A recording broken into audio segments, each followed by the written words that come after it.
നമ്മള് മുൻപോട്ടൊന്ന് നീങ്ങാണ്. ഇന്ന് പദ്ധ്യാനത്തിലെ ഭഗവാന്റെ അതിഗംഭീരമായിരിക്കുന്ന ഒരു തിരുവവതാരത്തെ കുറിച്ച് നമ്മൾ കീർത്തിച്ചു. നൃസിംഹം എന്ന സ്വരൂപത്തെ ആണ് മധ്യാഹ്നത്തിൽ കീർത്തിച്ചത്.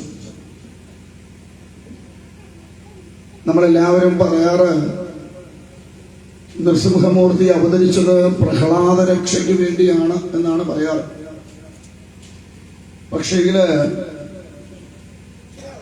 അതിന്റെ ഉള്ളിലേക്കൊന്ന് കടന്നു നോക്കിക്കഴിയുമ്പോൾ നമുക്കറിയാൻ കഴിയും,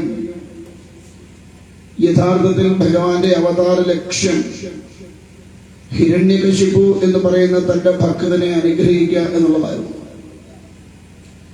അതിനു വേണ്ടിയിട്ട് പ്രഹ്ലാദനെ ഒന്ന് മുൻപിൽ നിർത്തി എന്ന് മാത്രം. രണ്ടുപേരും തന്റെ ഭക്തന്മാരാണ്. പ്രഹ്ലാദന് സാത്വികതയിൽ നിന്നുകൊണ്ടുള്ള ഭക്തിയും ഹിരണ്യകശിപു താമസത്തിൽ അല്ലെങ്കിൽ രജോ ഗുണത്തിൽ നിന്നുകൊണ്ടുള്ള ഭക്തി. ഭക്തിയില് ഏറ്റവും ദൃഢതരമായ ഭക്തി എന്ന് പറയുന്നത് വിദ്വേഷ ഭക്തിയാണ്. കാഠിന്യമേറെയുള്ള അല്ലെങ്കിൽ നമുക്ക് അത്ര പെട്ടെന്നൊന്നും കിട്ടാത്ത ഒരു ഭക്തിയാണ് വിദ്വേഷ ഭക്തി എന്ന് പറയുന്നത്. ഏതൊരു വസ്തുവിനെ കുറിച്ചാണോ നമ്മൾ വിദ്വേഷത്തോടു കൂടി ചിന്തിക്കുന്നത്, അതാണ് കൂടുതൽ നമ്മുടെ ഉള്ളിലേക്ക് കടന്നു വരിക. അപ്പൊ അതുകൊണ്ട് തന്നെ നിരന്തരമായി ഭഗവാനെ മാത്രമാണ് ചിന്ത. നാരായണനെ നാരായണൻ നാരായണൻ എന്നുള്ളൊരു ചിന്ത മാത്രമേ ഹിരണ്യകശിപുവിനുണ്ടായിരുന്നുള്ളൂ. ആ ഭക്തിയെ കുറിച്ച് അറിയണമെങ്കിൽ അവരുടെ പൂർവ്വജന്മത്തെ കുറിച്ച് നമ്മൾ അറിയണം. വൈകുണ്ഠത്തിലെ 7ാമത്തെ വാതിലില് കാവൽക്കാരായിട്ട് നിന്ന ജയവിജയന്മാര് സനകാദി മഹർഷിമാരുടെ ശാപം കൊണ്ട് 3 ജന്മം ഭൂമിയിൽ ജനിച്ചതാണ്. അതിൽ ആദ്യത്തെ ജന്മമാണ് ഹിരണ്യാക്ഷനും ഹിരണ്യകശിപുവും. രണ്ടാമത്തേത് രാവണനും കുംഭകർണനും. മൂന്നാമത്തേത് ഏതൊക്കെയാ? ശിശുപാലനും ഞങ്ങൾ ഈ നാട്ടിലറിയല്ല, ദന്തവക്ത്രനും. എല്ലാവരും കംസൻ എന്നാ പറയുക. കംസനല്ല, കംസൻ കാലനേമിയുടെ പുനർജന്മമാണ്. ദന്തവക്ത്രനും. ഇങ്ങനെയാണ് 3 ജന്മങ്ങൾ. ഈ സനകാദി മഹർഷിമാർക്ക് ഏതവസരത്തിലും ഭഗവാനെ ദർശിക്കുവാനുള്ള അനുവാദം ഉണ്ട്. പക്ഷേങ്കില് അവർ കുട്ടികളാണ്. 5 വയസ്സ് മാത്രം പ്രായമുള്ള കുട്ടികളാണ്. അതുകൊണ്ട് തന്നെ ഭഗവത് ദർശനത്തിനായിട്ട് ചെല്ലുമ്പോ ആ ജയവിജയന്മാർക്കൊരു തോന്നലുണ്ടായി, കുട്ടികളെ ഒന്ന് എന്താ പറയുക, ഒന്ന് കളിപ്പിച്ചാലോ എന്നൊരു ചിന്ത ഉള്ളിലുണ്ടായി എന്നാണ്. അപ്പോ ആ വാതുക്കൽ നിന്നിട്ടപ്പോ ഈ കുട്ടികൾ അങ്ങോട്ട് ചെന്നപ്പോ കയ്യിലുണ്ടായിരുന്ന ഒരു വടി ഇങ്ങനെ വളച്ചു കിട്ടുമെന്നാ പറയണേ. അപ്പൊ ഭൂന്നൊരൊച്ച കേൾക്കും. സാധാരണ പെട്ടെന്ന് ഒരൊച്ച കേൾക്കുമ്പോൾ കുട്ടികളൊന്നും ഞെട്ടും. പക്ഷെ ഇവിടെ ഞെട്ടിയത് ജയവിജയന്മാരാ. കാരണം ഈ ഹുങ്കാര ശബ്ദമൊന്നും കേട്ടിട്ടും സനകാദികൾക്ക് ഒരു യാതൊരുവിധ അനക്കം ഉണ്ടായില്ല. അപ്പൊ ഈശ്വര ദർശനത്തിന് വിഘാതമുണ്ടാക്കിയത് തെറ്റാണ്. അതുകൊണ്ട് അവര് ശപിച്ചു, നിങ്ങൾ 3 ജന്മം ഭൂമിയിൽ പോയി നീചയോനിയിൽ പിറക്കാൻ ഇടയാവട്ടെ എന്നൊരു ശാപം കൊടുത്തു. ഈ ശാപം കിട്ടിയപ്പോഴാണ് ഈ ജയവിജയന്മാർക്ക് മനസ്സിലായത് ചെയ്തത് അബദ്ധമായി പോയെന്ന്. നമുക്കും അങ്ങനെ എല്ലാതൊക്കെ മേടിച്ച് കെട്ടി കഴിയുമ്പോഴാണ് മനസ്സിലാവുന്നത് ചെയ്തതൊക്കെ അബദ്ധമായി പോയെന്ന്. അതുവരെ നമുക്ക് ബോധം ഉണ്ടാവൂല. വേണ്ടാത്തടത്തെല്ലാം ചെന്ന് തലവെച്ചു കൊടുക്കും. പണി കിട്ടുമ്പോഴാണ് നമ്മൾ ബോധിക്കണം ഈശ്വരത്തിന് പോകണ്ടായിരുന്നു. എന്തായാലും അങ്ങനെ ശാപം കിട്ടിയ നിമിഷം തന്നെ ഭഗവാൻ അവിടെ പ്രത്യക്ഷനായിട്ട് സനകാദികളോട് ക്ഷമ ചോദിച്ചു. കാരണം എന്താന്ന് വെച്ചാൽ തന്നെ ദർശിക്കാൻ എത്തിയവർക്ക് ദർശനത്തിന് വിഘാതമുണ്ടാക്കിയത് താൻ അതിനകത്ത് പങ്കാളി അല്ലെങ്കിൽ പോലും തന്റെ തെറ്റായിട്ടാണ് ഭഗവാൻ പറയണത്. കാരണം തന്റെ കൂടെയുള്ളവരെ മര്യാദയ്ക്ക് നിർത്താൻ തനിക്ക് കഴിഞ്ഞില്ല എന്നുള്ളത് തന്നെ കൂടുതൽ സ്വാതന്ത്ര്യം കൊടുത്തു. ഇന്നത്തെ കാലത്ത് കൈയൊഴി, ഞാൻ അറിഞ്ഞില്ലായിരുന്നു, എന്റെ നോക്കിയില്ലായിരുന്നു, ശ്രദ്ധിച്ചില്ലായിരുന്നു എന്നൊക്കെ പറഞ്ഞ് കൈയൊഴി. പക്ഷെ ഭഗവാൻ പറയണു, തന്റെ കൂടെ നിൽക്കുന്നവരൊരു തെറ്റ് ചെയ്യുന്നുണ്ടെങ്കിൽ അതിന്റെ പരമ ഉത്തരവാദിത്വം ആർക്കാ? തനിക്കാണ് എന്ന് ഭഗവാൻ ബോധിപ്പിക്കുകയാണ്. അവിടെയാണ് അത് സത്യത്തിൽ അത് നീതി. കാരണം തന്റെ കൂടെ നിൽക്കുന്നവരെ ശ്രദ്ധിക്കാൻ, അതിന്റെ നേതൃസ്ഥാനത്ത് നിൽക്കുന്നവരെ ശ്രദ്ധയോടുകൂടി വേണം തന്റെ കൂടെയുള്ളവരെ കൊണ്ട് നടക്കാൻ. എന്തായാലും അങ്ങനെ ശാപമൊക്കെ കിട്ടി. അപ്പൊ ജയവിജയന്മാര് ഭഗവാന്റെ കാൽക്കൽ വീണ് നമസ്കരിച്ചിട്ട് പറഞ്ഞു, ഭഗവാനെ ഞങ്ങളെ അനുഗ്രഹിക്കണം, ഒരു അബദ്ധം പറ്റി പോയതാ, അപ്പൊ അതുകൊണ്ട് അവിടെ നിന്ന് അനുഗ്രഹിക്കണമെന്ന് പ്രാർത്ഥിച്ചപ്പോ ഭഗവാന് ചോദിച്ചു എന്താണ് വേണ്ടത് എന്ന് ചോദിക്കുമ്പോൾ പറയുന്നു, ഏത് യോനിയിൽ പിറന്നാലും കുഴപ്പമില്ല, പക്ഷേ അതിന് ആ യോനിക്കനുസൃതമായിരിക്കുന്ന അചഞ്ചലമായ ഭക്തി ഞങ്ങൾക്കുണ്ടാവണം. എവിടെ പിറക്കുന്നു എന്നുള്ളതല്ല, ആ പിറക്കുന്നത് എവിടെയായാലും ശരി, ഹരിപാദത്തിൽ അചഞ്ചലമായ ഭക്തി തനിക്കുണ്ടാവണം എന്ന് പ്രാർത്ഥിച്ചു. ഭഗവാൻ പറഞ്ഞു, വിഷമിക്കണ്ട, ഞാൻ അനുഗ്രഹിച്ചിരിക്കുന്നു, ഈ 3 ജന്മത്തിലും നിങ്ങളെ തന്നെ ഞാൻ തന്നെ വന്ന് അനുഗ്രഹിച്ചു കൊള്ളാം എന്നൊരു വരം അവിടെ കൊടുക്കുന്നുണ്ട്. അവിടെ നിന്നാണ് ഈ കഥ തുടങ്ങുക. അപ്പോ അവിടെ ഈ കഥ പറയാനുണ്ടായ ഒരു കാര്യം, രാജസൂയ യാഗ സമയത്ത് അഗ്നിപൂജയ്ക്കായിട്ട് ഭഗവാനെ നിർദ്ദേശിക്കുമ്പോ ശിശുപാലൻ അതിനെ ഭംഗിയായിട്ട് എതിർക്കും. ആ എതിർത്ത് കഴിയുമ്പോ ഭഗവാൻ ഇതെല്ലാം കേട്ട് ചിരിച്ചുകൊണ്ടിരിക്കുന്നതറിയാം. കാരണം ഈ ശിശുപാലൻ ഉണ്ടായപ്പോൾ ഒരു അത്ഭുത ബാലനായിട്ടാണ് ജനിച്ചത്. 3 കണ്ണും 4 കൈയും ഒക്കെ ഉണ്ടായിരുന്നു അത്രേ. അപ്പൊ ഒരു അശരീരി കേട്ടു അത്രേ, ഈ കുട്ടിയെ ആരാണോ എടുക്കുമ്പം ആരുടെ കയ്യിൽ ഇരിക്കുമ്പോഴാണ് ഈ കുട്ടിയുടെ ഒരു കണ്ണും 2 കൈയും നഷ്ടപ്പെടണത്, ആ കുട്ടിയായിരിക്കും ഇവന്റെ ഘാതകൻ എന്നൊരു അശരീരി കേട്ടു. അങ്ങനെ വരുന്നവരുടെ എല്ലാം കയ്യില് ശിശുപാലന്റെ മാതാവ് കുട്ടിയെ കൊടുക്കുമായിരുന്നു. പലരുടെ കയ്യിൽ കൊടുത്തിട്ടും ഒരു വ്യത്യാസമൊന്നും ഇല്ല. അങ്ങനെ ഇരിക്കുക, ജ്യേഷ്ഠനും അനുജനും കൂടി അവിടോട്ട് വരണം, ബലഭദ്രസ്വാമിയും ഭഗവാനും കൂടി. ബലഭദ്രസ്വാമി കുഞ്ഞിനെ കണ്ടൊന്ന് ചിരിച്ചു, കുഞ്ഞിനെ കയ്യിലെടുത്തിട്ടും വ്യത്യാസമൊന്നുമില്ല. അപ്പോഴാ പറഞ്ഞ, ചേട്ടാ ഞാനൊന്ന് നോക്കട്ടെ എന്ന് പറഞ്ഞ് കയ്യിലോട്ട് വാങ്ങിയതും 2 കയ്യും പോയി, ഒരു കണ്ണും അങ്ങ് പോയി, നെറ്റിക്കുണ്ടായിരുന്ന ഒരു കണ്ണും അങ്ങ് പോയി എന്നാണ്. അപ്പോഴാണ് ശിശുപാല മാതാവ് ഇന്ന് ഭഗവാനോട് പറയണ്ടേ, കണ്ണാ നീ എന്റെ കുഞ്ഞിയെ നിഗ്രഹിക്കരുത് എന്ന് പറയും. അപ്പൊ പറയാം, അങ്ങനെ ഉറപ്പൊന്നും തരാൻ പറ്റില്ല, പക്ഷെ എന്ത് ചെയ്യാം, ഇവന്റെ 100 തെറ്റ് വരെ ഞാൻ ക്ഷമിച്ചോളാം, 101ാമത്തതിൽ ഞാനിവനെ ശരിയാക്കുന്ന. സാധാരണ ഇങ്ങനെ കേൾക്കുമ്പോൾ സ്വാഭാവികമായിട്ടും അമ്മമാരുടെ ഒരു ധാരണ എന്താ, എന്റെ മക്കൾ എന്തായാലും അത്രയും തെറ്റൊന്നും ചെയ്യില്ല. ഈ പല അമ്മമാർക്കും പറ്റുന്ന ഒരു അബദ്ധം ഇന്നും അങ്ങനെ തന്നെ. അപ്പൊ എന്തും ആരെങ്കിലും ഒരു കാര്യം എന്ന് പറഞ്ഞ, ഞാൻ എന്റെ കുഞ്ഞിനെ അങ്ങനൊന്നും അല്ല വളർത്തിയത്, അവനും അവളും അങ്ങനെ അങ്ങ് പോകുന്ന സ്വഭാവമേ ഇല്ല എന്നൊക്കെ പറഞ്ഞ് നമ്മൾ നമ്മുടെ കുഞ്ഞിനെ പൊതിഞ്ഞു വെക്കും. അച്ഛനോടും പറയില്ല, തെറ്റ് ചെയ്താൽ അച്ഛനോടും പറയില്ല. കാരണം അച്ഛൻ ഇച്ചിരി സ്ട്രോങ് ആണെങ്കിൽ അച്ഛനോടും വേണ്ടിയില്ല, അച്ഛനെയും അത് ഒളിച്ചു വെക്കും. ഏറ്റവും വലിയൊരു അപകടമാണത്, മക്കളുടെ തെറ്റുകളെ അച്ഛന്മാരോട് പറയാതെ ഒളിച്ചു വെക്കുന്നത്. ഒരിക്കലും അത് ചെയ്യാൻ പാടില്ല. ചിലപ്പോൾ 2 കൊടുക്കുമായിരിക്കും അച്ഛൻ, എന്നാലും അത് പറഞ്ഞിരിക്കണം, അച്ഛൻ അറിഞ്ഞിരിക്കണം. ഒരു ഗൃഹത്തിൽ നടക്കുന്ന സർവ്വ കാര്യങ്ങളും ആ ഗൃഹത്തിന്റെ നാഥൻ അറിഞ്ഞിരിക്കണം. ഇപ്പൊ എത്ര പേര് പറയും, പലതും അങ്ങനെ അറിയാതെ നടക്കുന്നുണ്ട്. അപ്പൊ അതുകൊണ്ട് മക്കളെ സംരക്ഷിക്കേണ്ടത് ആവശ്യമാണ്. പക്ഷേ ഒരിക്കലും തെറ്റുകളിലേക്ക് പോകുന്ന അവസ്ഥ ഉണ്ടാക്കി വെക്കരുത്. കാരണം അമ്മമാർക്ക് വാത്സല്യം കൂടുതലാണ് മക്കളോട്, അതുകൊണ്ട് അവര് തെറ്റ് ചെയ്യുന്ന ഒരു വിശ്വാസമില്ല. അതുകൊണ്ട് ഇപ്പൊ പറയാറുണ്ട്, മക്കളുടെ പിന്നിൽ 1 കണ്ണ് പോരാ, 2 പോരാ, 4 കണ്ണും മക്കളുടെ പിന്നാലെ വേണം എന്നാ പറയാ. കാരണം ഇന്ന് എങ്ങോട്ടാ പോകുന്നതെന്നൊന്നും ഒരു നിശ്ചയവും പോയി കഴിയുമ്പോഴാണ് അറിയുന്നത്, ദേ പോയി ദാ വന്നു എന്ന് അല്ലേ, അങ്ങനെയാണ്. അതുകൊണ്ട് മക്കളെ വളരെ അത്ര അന്ധമായിട്ടൊന്നും ഇന്നത്തെ കാലത്ത് വിശ്വസിക്കാൻ പാടില്ല എന്ന് പറഞ്ഞ് അവരെ അവിശ്വസിക്കുകയും ചെയ്യരുത്. എന്തായാലും ഇവിടെ തന്റെ എന്താണ് ഇടയ്ക്കാരോട് ചർച്ചിച്ചു. അപ്പൊ എന്തായാലും അങ്ങനെ ശിശുപാലന്റെ മാതാവിനോട് അങ്ങനെ ഭഗവാൻ പറഞ്ഞു. അങ്ങനെ ശിശുപാലൻ ഭഗവാനെ അവിടെ അഗ്നിപൂജയ്ക്കായിട്ട് സഹദേവൻ നിർദ്ദേശിക്കുമ്പോ, അതാണ് ഭഗവാന് സഹദേവനോട് ഒരു പ്രത്യേക താല്പര്യം. തൃക്കൊടിത്താനത്തിന്റെ സങ്കല്പം സഹദേവനാണ്. അവിടുത്തെ മേൽശാന്തിയുടെ സ്ഥാനം സഹദേവന്റെ. അഗ്നിയാൽ പ്രതിഷ്ഠിക്കപ്പെട്ട അത്ഭുത നാരായണൻ, അത് പൂജിക്കുന്നത് സഹദേവനാണ് ആ സങ്കല്പം. പഞ്ചപാണ്ഡവ ക്ഷേത്രങ്ങളുടെ എല്ലാം സങ്കല്പം അതാണ്. അവിടുത്തെ മേൽശാന്തി സങ്കല്പം ഈ പഞ്ചപാണ്ഡവനാണ്. അതിലും ഈ പഞ്ചപാണ്ഡവ ക്ഷേത്രങ്ങളില് 4ൽ നിന്നും വളരെ വ്യത്യസ്തമാണ് തൃക്കൊടിത്താനം മഹാക്ഷേത്രം എന്ന് പറയുന്നത്. അഗ്നിയാൽ പ്രതിഷ്ഠിക്കപ്പെട്ടിരിക്കുന്ന അത്ഭുത നാരായണ വിഗ്രഹമാണ് തൃക്കൊടിത്താനത്തെ. പടിഞ്ഞാട്ട് നരസിംഹമൂർത്തി വന്നിട്ടുണ്ടോ അവിടേക്ക്? ഇല്ല. ഒന്ന് പറയണം, നേരം കിട്ടുമ്പോ പറയണം. ഈ പഞ്ചപാണ്ഡവ ക്ഷേത്രങ്ങൾ ഒരു ദിവസം കൊണ്ട് പോയി ദർശനം നടത്തുന്നത് വളരെ ഇപ്പം ഇവിടെ സത്രം തുടങ്ങാൻ പോവാണ്. ഇനിയിപ്പോൾ മെയ് മാസത്തില് നരസിംഹ ജയന്തിയോടനുബന്ധിച്ചിട്ട് സത്രം തുടങ്ങാം. പാണ്ഡവീയ സത്രം 5ാമത്തെ ഇപ്പം തിരുവനന്തപുരം കഴിഞ്ഞിട്ട് ഇപ്പോ തൃക്കൊടിത്താനത്താണ് ലാസ്റ്റ് 5ാമത്തെ വരാൻ പോണത് മെയ്യില്. അപ്പൊ ഒന്ന് വന്ന് കാണുക, ഇതൊക്കെ ക്ഷേത്രങ്ങളൊക്കെ ഒന്ന് ദർശിക്കുക. ഈ പഞ്ചപാണ്ഡവ ക്ഷേത്രങ്ങളൊക്കെ അതിന്റെ മഹത്വമൊക്കെ എന്തൊക്കെയാണെന്ന് അറിയാം.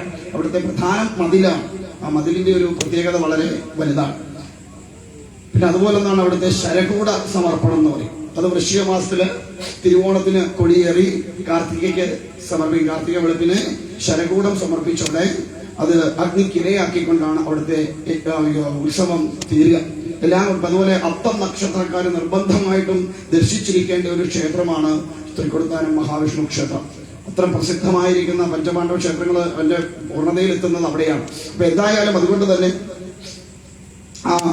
എന്താ പറയാ, ഭഗവാൻ അങ്ങനെ പറഞ്ഞു, ഞാൻ തെറ്റുകളൊക്കെ പുറത്തോളാം എന്ന് പറഞ്ഞു. എന്തായാലും 101ാമത് ചീത്ത വിളിച്ചപ്പോ ഭഗവാൻ നോക്കിയില്ല, തന്റെ സുദർശനത്തെ സ്മരിച്ചു.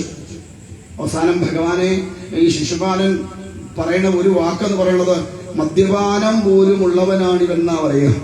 അത്രമാത്രം ഭഗവാനെ അതിശയം. ഭഗവദ്സ്വാമിയാണെ പിന്നെയും പോട്ടെന്ന് വെക്കാം. കാരണം പുള്ളി വല്ലപ്പോഴും ഒക്കെ ഇച്ചിരി ഒന്നായ നിന്നെ രണ്ടെന്ന് കാണാനൊക്കെ പോകുന്ന പാർട്ടി. പക്ഷെ ഭഗവാനെ സംബന്ധിച്ച് അങ്ങനെ ഒരു ദോഷം ഇല്ല. ഇല്ലേ, നമ്മുടെ ഇതൊക്കെ ഇവിടെ അങ്ങനെ കണ്ടില്ല. എന്തായാലും ഈശ്വരത്തിന് ആള് കുറവായതുകൊണ്ടാണ് എന്തോ കണ്ടില്ല. സാധാരണ ചെല്ലത്തിൽ എന്നാ ചേട്ടനെ രാവിലെ കാണുമ്പോൾ ഒന്നായിരിക്കും, വൈകുന്നേരം വരുമ്പോൾ ചേട്ടൻ എല്ലാവരെയും 2ഉം 3ഉം ആയിട്ടൊക്കെ കാണുന്ന അവസ്ഥകളൊക്കെ കാണാറുണ്ട്. ഇവിടെ അങ്ങനെ എന്തായാലും ഒന്നും കണ്ടില്ല. അതെന്തോ ഒരു ദൈവാധീനം. അപ്പൊ അതുകൊണ്ട് അങ്ങനെയൊക്കെയുള്ള അവസ്ഥകളൊക്കെ ഉണ്ടാവാതെ നോക്കണം. പോട്ടെ, എന്തായാലും അങ്ങനെ എന്താണ് ഭഗവാൻ തന്റെ സുദർശനത്തെ സ്മരിച്ചു. അങ്ങനെ ശിശുപാലന്റെ കണ്ഠം ഛേദിച്ചു. ആ ശിശുപാല തേജസ് ഭഗവാനിലേക്ക് വന്നു ചേരുമ്പോ അവിടെ നിൽക്കുന്ന നാരദ ഋഷിയോട് യുധിഷ്ഠിര മഹാരാജാവ് ചോദിക്കുകയാണ്, ഭഗവാനെ ഇത്രമാത്രം ദുഷിച്ചിട്ടും എന്താണ് ഈ ശിശുപാല തേജസ് ഭഗവാനിലേക്ക് വന്ന് ലയിക്കാനുണ്ടായ കാരണം എന്ന് ചോദിക്കുമ്പോഴാണ് ഇവരുടെ പൂർവ്വജന്മം പറയുക. അങ്ങനെ ഹിരണ്യാക്ഷനെ ഭഗവാൻ ഏത് രൂപത്തിൽ വന്ന് ഗ്രഹിച്ചു? ഹിരണ്യാക്ഷനെ കൊന്നത് ഭഗവാന്റെ ഏതവതാര സ്വരൂപ?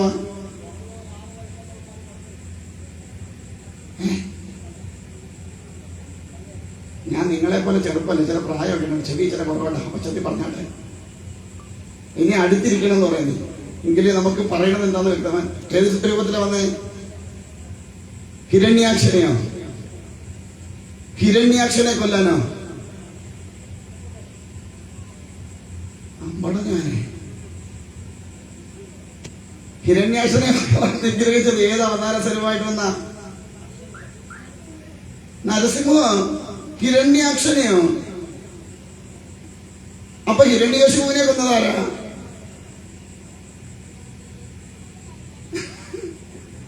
ഹിരണ്യാക്ഷനെ നിഗ്രഹിച്ചത് വരാഹരൂപിയായിട്ട് വന്നാണ്. ഇന്നലെ ഞാൻ പറഞ്ഞതാ, ബ്രഹ്മാവിന്റെ മൂക്കിൽ നിന്ന് അങ്കുഷ്ടതുല്യമായിട്ട് വന്ന നിമിഷം തന്നെ സൃഷ്ടികർത്താവ് ചെറുതും സൃഷ്ടി വലുതുമായി. ഇല്ലേ, ഞാൻ പറഞ്ഞില്ലേ? അത് ഇന്നലെ അല്ലായിരുന്നു. ഇന്ന് ഞങ്ങൾ പുറത്തിരിക്കാൻ പോകുന്നു. ഇന്നല്ല, 34 കൊല്ലം കേട്ടിട്ട് ഞങ്ങൾക്ക് മനസ്സിലായില്ല. അന്നേരം ഇപ്പൊ ഇന്ന് നില വന്നു ഇങ്ങോട്ട് പറഞ്ഞാൽ ഞങ്ങൾക്ക് മനസ്സിലായി. പോട്ടെ, എന്തെങ്കിലും ആയിട്ട്. അതെന്തുകൊണ്ടാണെന്നറിയാവോ? ശ്രദ്ധയില്ലാത്തത് കൊണ്ടാ. അതുകൊണ്ടാ. നിങ്ങൾക്ക് ശ്രദ്ധയുണ്ടോ ഇല്ലെന്ന് ഇപ്പൊ ഞാൻ പറഞ്ഞുതരാം. ചില കാര്യങ്ങൾക്ക് നമുക്ക് വളരെ ശ്രദ്ധ കൂടുതലാണ്. ഞാൻ ഒരു പാട്ടിന്റെ ഒരു വരി പാടാം. ആ പടം ഏതാണെന്ന് പറയണം, അതിനകത്തെ നടി ഏതാണെന്ന് പറയണം, ആ ക്യാരക്ടർ ഏതാണെന്ന് പറയണം. എളുപ്പം പറയും നിങ്ങള്. ഒരു മുറൈ വന്ന് പാത്തായ ഏതാ പടം? ഏതാ പടം? മണിച്ചിട്ടുണ്ടായി. നടി ആരായിരുന്നു? ശോഭന. അതിനകത്ത് ക്യാരക്ടറിന്റെ പേരെന്താ? ഗംഗ. മറ്റേ ഡ്യുവൽ ഇതിൽ വരുന്നത് കണ്ടോ? എത്ര വർഷം മുമ്പ് ഇറങ്ങിയ പടമാണ്. ഇത്ര കൃത്യമായിട്ട് നടി ആരാന്നും പേരെന്താന്ന് ഇതെല്ലാം നമ്മൾ പറയുന്നു. അപ്പൊ എന്തുകൊണ്ടാണ്? ഇതുകൊണ്ടാണ് ഞാൻ ആദ്യ ദിവസം തന്നെ പറഞ്ഞത്, ഭാഗവതം ഹൃദിസ്ഥമാക്കണം, കേട്ട് കളയരുത്, ഹൃദിസ്ഥമാക്കണം എന്ന് പറഞ്ഞതുകൊണ്ടാണ്. നമ്മൾ കേൾക്കണതൊക്കെ മറന്നുപോകും, ഹൃദയത്തിലേക്ക് ഇറങ്ങണതൊന്നും ഉള്ളിൽ നിന്ന് പോവില്ല. അപ്പൊ ഭാഗവതമൊക്കെ നമ്മൾ കേൾക്കുമ്പോ ഇങ്ങനെ അവിടെ ഇരുന്നു അങ്ങനെ ഏതാണ്ടൊക്കെ പറഞ്ഞു അങ്ങനെയൊക്കെ പോയി. ആ ലെവലിലേക്ക് പോണത് കൊണ്ടാ. മനസ്സിലായോ എന്ന് ചോദിക്കുമ്പോൾ കുലുക്കും, അങ്ങോട്ട് നീങ്ങി കഴിയുമ്പം അപ്പൊ അതുപോരാ. അതുകൊണ്ടാണ് ഇതൊക്കെ ഉള്ളിലേക്ക് ഇറങ്ങിച്ചില്ല. അപ്പൊ എന്താ ആ ഒരു രംഗം എന്താ നമ്മുടെ ഉള്ളിലേക്ക് വന്നത്? നമ്മൾ അത്രമാത്രം നമ്മളെ ഉള്ളിലേക്ക് അത് നമ്മള് സ്വീകരിച്ചത് കൊണ്ടാ. അപ്പൊ അതുകൊണ്ട് അങ്ങനെ ആവരും. നമ്മൾ ഭാഗവതത്തെ അതേപോലെ ഹൃദിസ്ഥമാക്കാനായിരിക്കണം നമ്മുടെ ശ്രമം. അല്ലെങ്കിൽ ഇത് കേട്ടു കളഞ്ഞു, എത്ര വർഷം നിങ്ങൾ ഇത് ആരെല്ലാം വന്നിരുന്നു എന്തെല്ലാം പറഞ്ഞിട്ട് പോയാലും നിങ്ങൾക്ക് യാതൊരുവിധ പ്രയോജനം ഉണ്ടാവില്ല. ആകപ്പാടെയുള്ള പ്രയോജനം 3 നേരത്തെ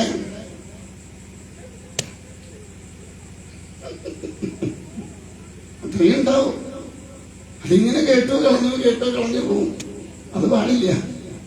നമ്മൾ 1 വർഷം ഒരു കാര്യമെങ്കിലും പഠിച്ച് നമ്മുടെ ജീവിതത്തിലേക്ക് പകർത്തി കൊന്നെങ്കിൽ മാത്രമേ. ഇന്നൊന്നും നിങ്ങളെ പോലുള്ളവരൊന്നും ഇവിടെ നിന്ന് ഇരിക്കാൻ പാടില്ല. കാരണം 35 അല്ലെ 31 32 തന്നെ പറഞ്ഞില്ലേ, അതിൽ കൂടുതലായി. ഏതാണ്ട് 35 സപ്താഹത്തോളം ആയെന്ന് വെച്ചോളൂ. ഈ 35 കൊല്ലം കൊണ്ട് 35 കാര്യം പഠിച്ച് നമ്മുടെ ജീവിതത്തിലേക്ക് പകർത്തിയിരുന്ന ഇന്ന് നിങ്ങൾ ഇവിടെ ഇരിക്കുമായിരുന്നോ? 37. ഇത് 37ാമത്തെയാ. ഉണ്ടോ? ഒന്ന് ആലോചിച്ച് നോക്ക്. അപ്പൊ എന്നിട്ടും നമ്മളെന്താ ഇവിടെ വന്നിങ്ങനെ ഇരിക്കണേ? നമ്മളിതൊക്കെ ഇങ്ങനെ കേട്ടങ്ങനെ കളഞ്ഞു വരുന്നുണ്ട്. അതുകൊണ്ട് ഭാഗവത്തെ ഹൃദിസ്ഥമാക്കാൻ നോക്കുക. കോട്ടെ, എന്തായാലും അങ്ങനെ ഭഗവാന് ഹിരണ്യകശിപുവിനെ നിഗ്രഹിച്ചപ്പോ യുധിഷ്ഠിര മഹാരാജാവിന്റെ ചോദ്യത്തിന് ഉത്തരമായിട്ടാണ് നാരദമുനി പറഞ്ഞു കൊടുക്കുന്നത്. ഇവരിങ്ങനെ ഇവരുടെ പൂർവ്വജന്മത്തെ കുറിച്ച് പറഞ്ഞു കൊടുക്കുന്നത്. അങ്ങനെ ഹിരണ്യകശനെ ഭഗവാൻ നിഗ്രഹിച്ചു കഴിഞ്ഞപ്പോ ഹിരണ്യകശിപുവിന് അത്യധികമായിരിക്കുന്ന ഒരു വൈരാഗ്യ ബുദ്ധി ഉണ്ടായി. തന്റെ സഹോദരനെ നിഗ്രഹിച്ച നാരായണനെ ഞാന് ഇല്ലാതെയാക്കിയിട്ട് തന്നെ ബാക്കി കാര്യം എന്ന് തീരുമാനിച്ച് തപസ്സിൽ പോയി. കാരണം തന്റെ കായബലം കൊണ്ട് മാത്രമാവില്ല, തപം ചെയ്തുകൊണ്ട് ആ മനസ്സിനെ ദൃഢപ്പെടുത്താൻ കഴിയണം. എങ്കിലേ ഇതൊക്കെ സാധ്യമാവൂ എന്ന് മനസ്സിലാക്കി. അങ്ങനെ ഈ ഹിരണ്യകശിപു വിവാഹമൊക്കെ കഴിഞ്ഞിരുന്നു. കയാതു എന്നാണ് ഭാര്യയുടെ പേര്. 4 മക്കളുള്ളതായിട്ട് പറയുന്നത്. ഹ്ലാദൻ, പ്രഹ്ലാദൻ, സഹ്ലാദൻ, ആഹ്ലാദൻ എന്ന് പറയുന്ന 4 മക്കള്. ആ 4 മക്കളിൽ പ്രഹ്ലാദൻ മാത്രം തലതിരിഞ്ഞു പോയി എന്നാണ് അസുരന്മാര് പറയണത്. അതിന് കാരണം എന്താന്ന് ചോദിച്ചാൽ പ്രഹ്ലാദൻ നിരന്തരമായി ജപിച്ചുകൊണ്ടിരുന്നത് നാരായണ മന്ത്രമാണ്. നാരായണ മന്ത്രം ജപിക്കുന്നവർ ആർക്കും അത്രയ്ക്ക് കണ്ടുകൂടാ. ഈ ലോകത്ത് മനുഷ്യന് കണ്ടുകൂടാത്ത ഒരേ ഒരു വർഗം ആരാന്നറിയാമോ? ഞങ്ങളെ പോലെ.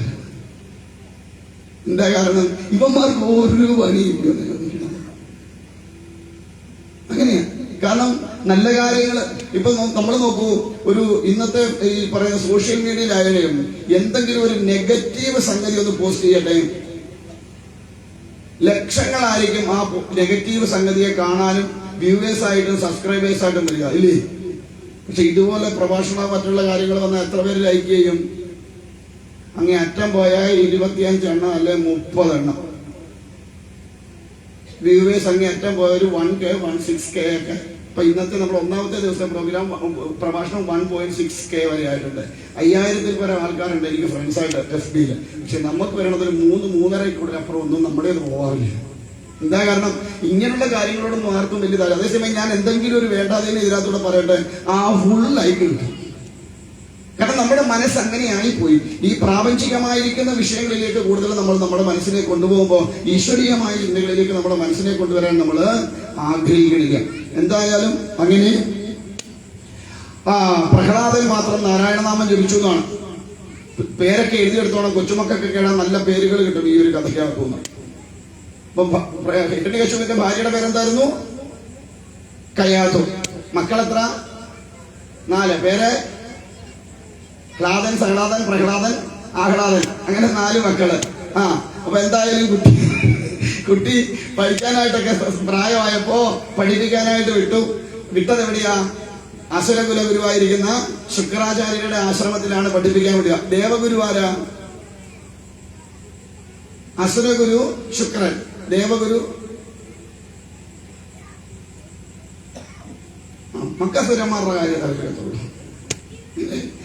ദേവഗുരു ബൃഹസ്പതി. നവഗ്രഹങ്ങളിൽ ഒന്നായിട്ട് കൽപ്പിക്കപ്പെടുന്ന വ്യാഴം അല്ലെങ്കിൽ ഗുരു എന്ന് പറയുന്ന ഗുരുവാണ് ഏത്? ദേവഗുരുവായ ബൃഹസ്പതി. എന്തായാലും അങ്ങനെ ശുക്രാചാര്യരുടെ ആശ്രമത്തിലാണ് പഠിക്കാൻ വിടുന്നത്. അപ്പോ ഗുരുകുല വിദ്യാഭ്യാസ സമ്പ്രദായമാണ്, അവിടെ നിന്ന് പഠിക്കണം.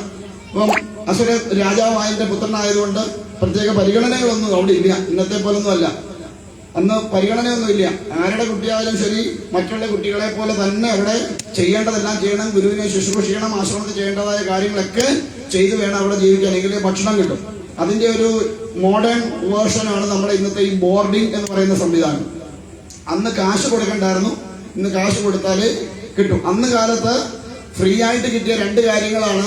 ഒന്ന് വിദ്യാഭ്യാസവും, ഒന്ന് ആതുര സേവനം.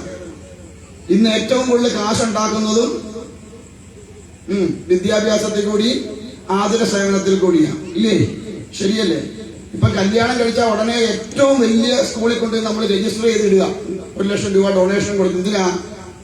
കുട്ടി ഉണ്ടാവുമ്പം എന്ത് കിട്ടണം? അവിടെ അഡ്മിഷൻ കിട്ടണം. അതിനായിട്ട് അന്നേരം ചെന്നാൽ ചിലപ്പോൾ കിട്ടിയില്ല എന്തോ ചെയ്യും. അതുകൊണ്ട് നമ്മൾ കല്യാണം കഴിക്കുമ്പോഴേ ഉണ്ടാവുമല്ലോ ഒന്നും അറിയില്ല, എന്നാലും കല്യാണം കഴിക്കുമ്പോഴേ പോയി നമ്മൾ രജിസ്റ്റർ. നമ്മുടെ ഒരു ധാരണയുണ്ട്, ഇങ്ങനെ പേര് കേട്ടിടത്ത് പഠിച്ചാല് കുട്ടികൾ ഏതാണ്ടൊക്കെ ആവൂന്ന്. അങ്ങനെയൊന്നും ഇല്ല.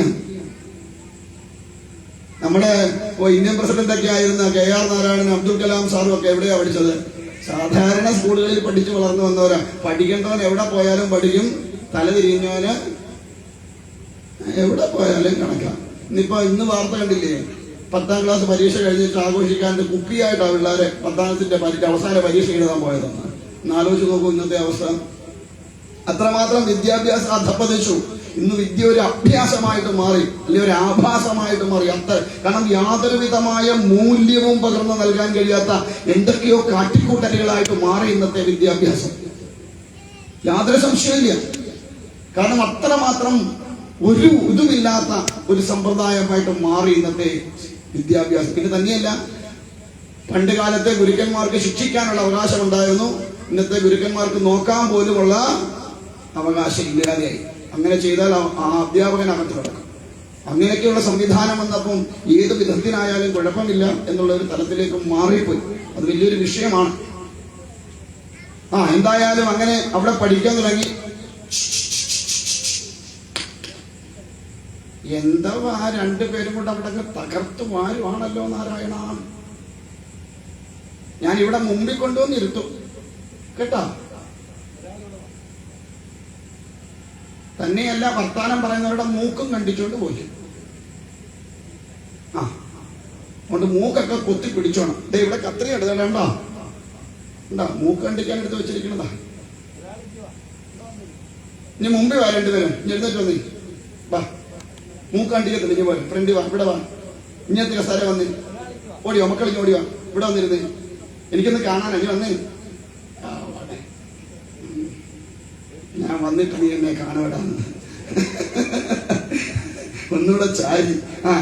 അതുകൊണ്ട് എന്തായാലും അങ്ങനെ പ്രഹ്ലാദൻ ഇവിടെ പഠിക്കാൻ തുടങ്ങി. അവിടെ പഠിപ്പിക്കുമ്പോ സമയത്ത് വളരെ ശ്രദ്ധാലുവായിട്ടിരിക്കും പ്രഹ്ലാദൻ. പക്ഷെ സാറുമാരങ്ങോട്ട് പോയി കഴിയുമ്പോ ഇതേയും മാറിയിരുന്ന നാരായണനാമം ജപിക്കും. അന്ന് പ്രഹ്ലാദൻ പഠിക്കാൻ ചെല്ലുമ്പോൾ ശുക്രാചാര്യർ അവിടെ ഇല്ല. അദ്ദേഹം എങ്ങനെ വിദ്യാഭ്യാസ ഉന്നമനത്തിലേക്ക് എത്തിക്കാമെന്ന് പഠിക്കാൻ വേണ്ടിയോ മറ്റോ പോയതാണ്. എന്തായാലും അന്ന് പഠിപ്പിച്ചത് ശുക്രാചാര്യരുടെ മക്കളായിരിക്കുന്ന ഷണ്ടനും അമർക്കനും. കൊച്ചുമക്കൊക്കെ ഇടാൻ പറ്റിയ പേരാ ഷണ്ടനും. വിളിക്കാനും എളുപ്പമുണ്ട് ഇല്ലേ? മോനെ ഷണ്ട അല്ലേ? ഇപ്പൊ അങ്ങനെയാണല്ലോ പേരൊക്കെ ഇടുക ഇല്ലേ? പണ്ട് കാലത്ത് രാധാകൃഷ്ണൻ, ഗോപാലകൃഷ്ണൻ ഇല്ലേ?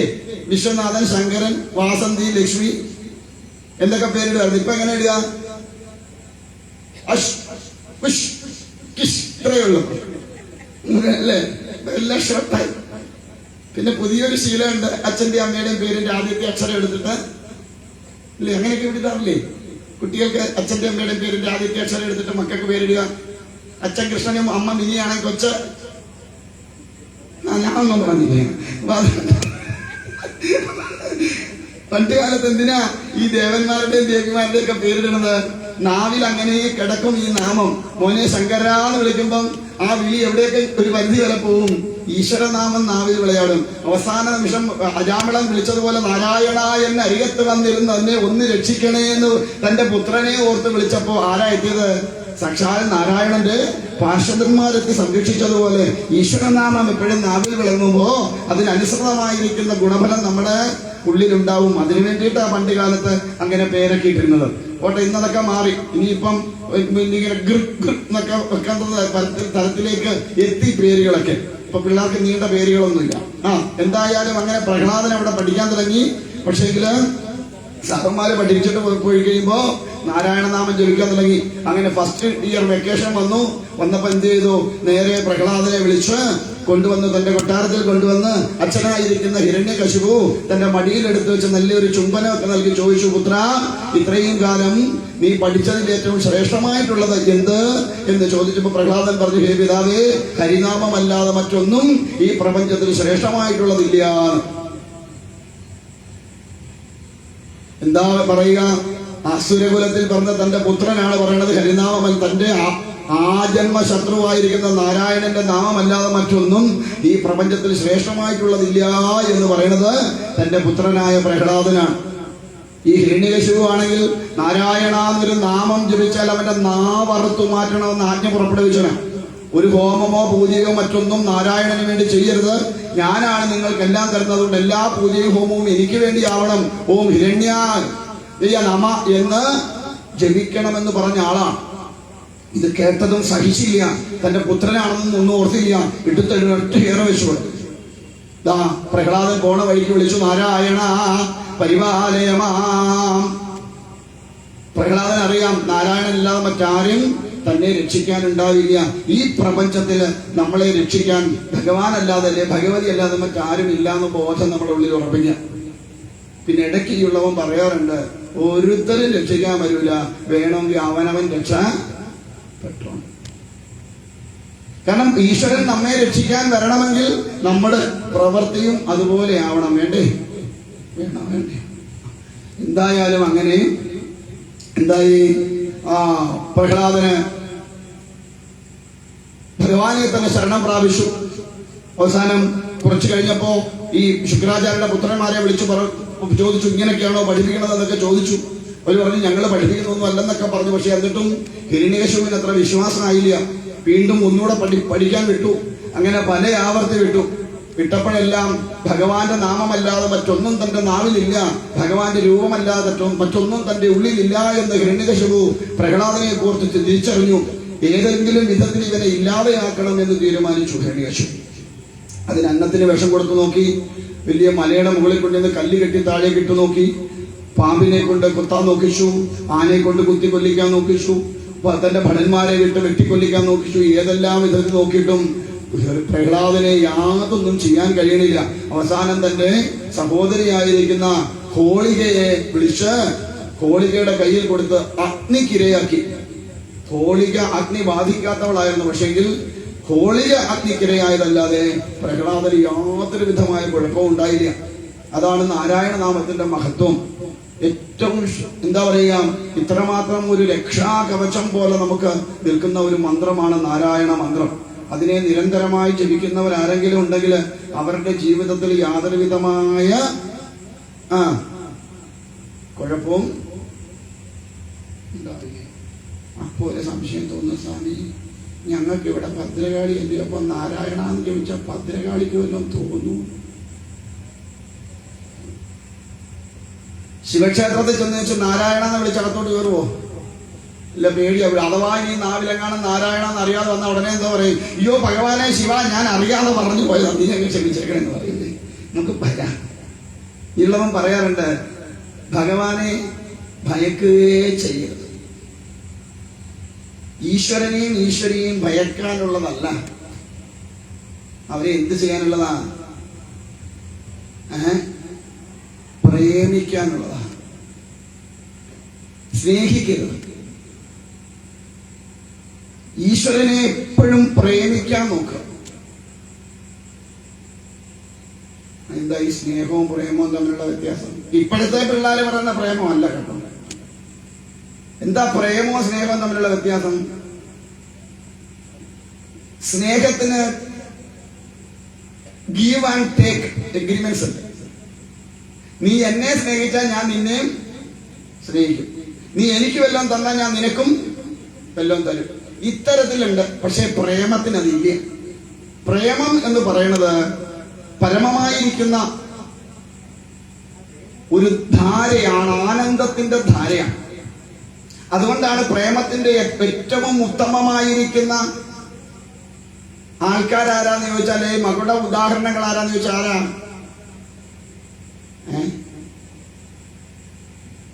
നമ്മുടെ സങ്കല്പപ്രകാരം പ്രേമത്തിന്റെ മകളുടെ ഉദാഹരണങ്ങള് പറ, അറിയത്തില്ല. രാധയും കൃഷ്ണനും. എന്താ രാധയും കൃഷ്ണനും പ്രേമത്തിന്റെ മകളുടെ ഉദാഹരണങ്ങളായിട്ട് മാറാൻ കാരണം? രാധയെ വിവാഹം കഴിച്ചിട്ടുണ്ടോ കണ്ണൻ? ഉണ്ടോ? ഇല്ല. അതുകൊണ്ട് നമ്മൾ രാധ ആരാന്ന് പറയും? വിരഹിണിയാണെന്ന് പറയും. പക്ഷെ സത്യത്തിൽ രാധ വിരഹിണിയാണോ എന്ന് ചോദിച്ചാൽ രാധ പോലും പറയില്ല ഞാൻ വിരഹിണിയാണ്. എന്താ കാരണം? ഗർഗഭാഗവതത്തിൽ ഭഗവാനോട് ചോദിക്കും, കണ്ണ ഇത്രയെല്ലാം ഞാൻ നിന്നെ പ്രേമിച്ചിട്ടും നീ എന്തേ എന്നെ മാത്രം വിവാഹം കഴിച്ചില്ല? ബാക്കിയുള്ളവരെ എല്ലാം വിവാഹം കഴിച്ചുവല്ലോ, നീ എന്നെ മാത്രം എന്താ ഇങ്ങനെ ശ്രദ്ധിക്കാതെ വിടണതെന്ന്. ഭഗവാൻ ഒരു മറുപടി കൊടുക്കുന്നുണ്ട്. ഹേ രാധേ, ഞാൻ എന്തിനാ നിന്നെ വിവാഹം കഴിക്കണേ? എന്തിന് ഞാൻ നിന്നെ വിവാഹം കഴിക്കണം? വേറിട്ട് നിൽക്കുന്നതിനെ ഒന്നിച്ച് ചേർത്താ മതി, ഇല്ലേ? ആണോല്ലേ? വേറിട്ട് നിൽക്കുന്ന ഒന്നിനെ ചേർത്ത് വെച്ചാൽ മതി. നീ എന്നിൽ നിന്നും വേറിട്ട് പോയവളല്ല. നീ എപ്പോഴും എന്റെ ഹൃദയത്തിൽ അങ്ങനെ ഒരു ധാര പോലെ ഒഴുകിക്കൊണ്ടിരിക്കുന്നവളാണ്. ഭക്തിയുടെ പരമമായിരിക്കുന്ന ധാരയാണ് രാധ. പ്രേമത്തിന്റെ പരമ കാഷ്ടയുടെ പേരാണ് രാധ. അതുകൊണ്ടാണ് രാധാദേവിയെ ചിന്തിച്ചാൽ പോലും ഭഗവാൻ നമ്മെ കാത്തുരക്ഷിക്കുന്ന അറിയാം. അത്ര പ്രിയമാണ് രാധയോട് ഭഗവാൻ.